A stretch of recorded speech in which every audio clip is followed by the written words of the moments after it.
Byron is about to get a new star power called Injection, where he gets a piercing shot every 3.5 seconds, just like how Sprout works with Overgrowth and how Mortis works with Coiled Snake. And his shot's gonna pierce through every single enemy, so it's not just a single pierce, it'll pierce in a straight line, whoever is in that line gets hit. So we're gonna look at how much better this new star power is going to be compared to his old star power and whether or not you should buy it because of that. So we have to understand how much value you're gonna get on average for each of these two star powers over the course of a general game. So with his first star power, Malaise, it's going to reduce enemy healing by 50% for 9 seconds every time you use your super. And that's from every single source of healing, so just normal health regen over time, and all the abilities, gadgets that other brawlers have to heal themselves. So it's kind of hard to sort of guess at how much value this star power has. So I just played a few games with Byron just in the gameplay that I was recording for this video. I played a total of 8 games and calculated how much my opponents healed during the course of the 9 seconds after every single super I used. And actually for 3 of those 8 games, the opponents didn't heal at all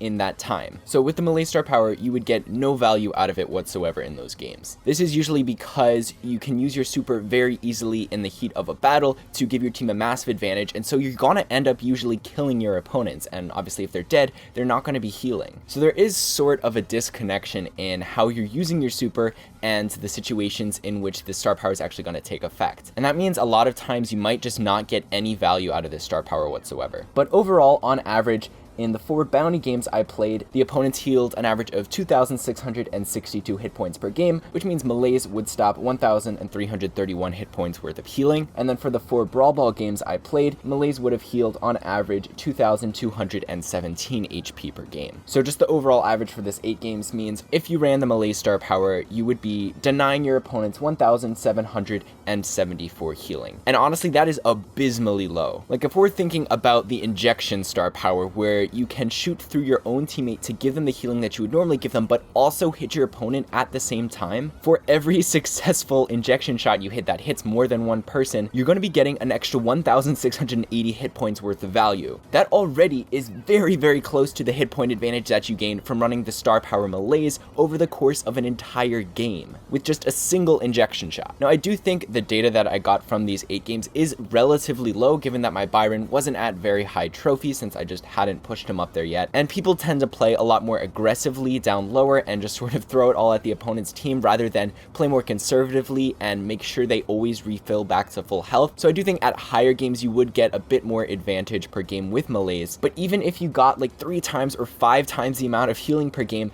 Injection still is a clear winner in terms of overall advantage you gain. And now it's a whole nother story if your opponents are playing a very strong healing brawler like Poco, another Byron, or someone like Pam. But I'm going to talk about that closer to the end of the video. Right now, let's focus on how much value you're going to get out of Injection and how much it overpowers Malaise. So based on past game data I've gathered, typically for the 3v3 modes that aren't bounty, meaning they can end early, average game length is going to be somewhere around 1 minute and 45 seconds on the shorter side. So we're being a bit generous towards Malaise here and trying to see, even in some of the worst case scenarios, will Injection be better than Malaise? And so if you had a game that lasts 1 minute and 45 seconds, since you can shoot your injection shot every 3.5 seconds, that means in an absolutely perfect scenario, you would get 30 injection shots off. But you have to take into account that you're going to be dead for part of this time and not reloading. You're going to be sometimes just holding your injection shots, waiting for the right moment. You're obviously going to miss plenty of these shots because you have to actually line up the people on the field. And sometimes if you're just in a 1v1 situation, there isn't even the option to do that. So that's just an injection shot wasted in that situation. So this is a bit of a shot in the dark, but I would say on average, you maybe get about 6 to 8 successful injection shots per game. I don't think it's going to be that hard to actually hit 2 people as long as you're staying pretty close to your teammates. And if you're basically standing right behind them and attacking towards your opponents, then all you basically have to do is hit your opponent because your shot is guaranteed to go through your teammate who's standing right in front of you. And I think that's going to be the easiest way to get these injection shots consistently off and get the most possible value out of them. So assuming you're going to get about 6 to 8 successful injection shots, that means you're going to get anywhere from about 10,000 to 13,000 extra health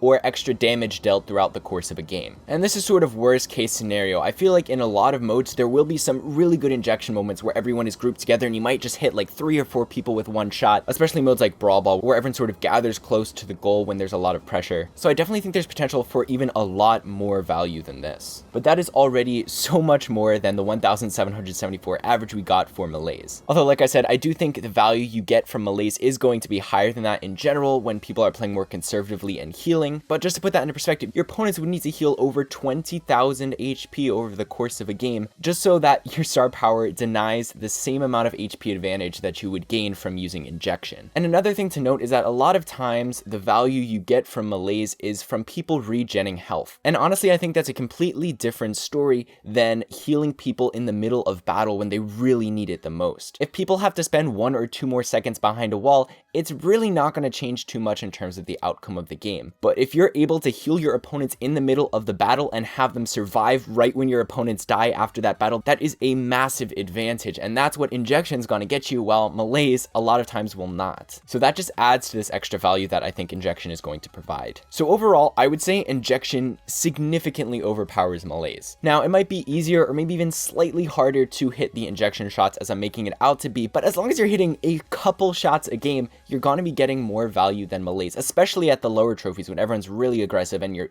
likely not going to get any value out of Malaise. But now I want to come back to that point I mentioned earlier, which is if your opponents are running a healing brawler. Now, you're obviously never going to know this. This is more for like the competitive scene when you're allowed to switch your teams in between matches and you know what your opponents played last match. I think the Malaise star power is going to come in handy here, specifically for countering Poco Double Tank, something that relies a lot on just maintaining a lot of HP and throwing out a lot of healing as fast as you can. Malaise is, in that situation, going to get so much value because your opponents are constantly healing, and I feel like they definitely will get more than 20,000 healing over the course of the match, probably a lot more. I actually don't know the exact numbers, but if you just think about a brawler like Frank or El Primo with 10,000 or 8,000 health, just one full heal for them is going to be almost half of that already. So Byron is going to really like the Malaise star power in that situation. Now, if your opponent's running a brawler like Pam, I think you can also get a solid amount of value from Malaise. I don't think it's going to quite outmatch injection in terms of overall value, but if you know that your opponents are running a lot of piercing brawlers like Penny or Amber, then that sort of makes it really hard to actually use injection because you just can't stand behind your teammates. So in that situation, when they're running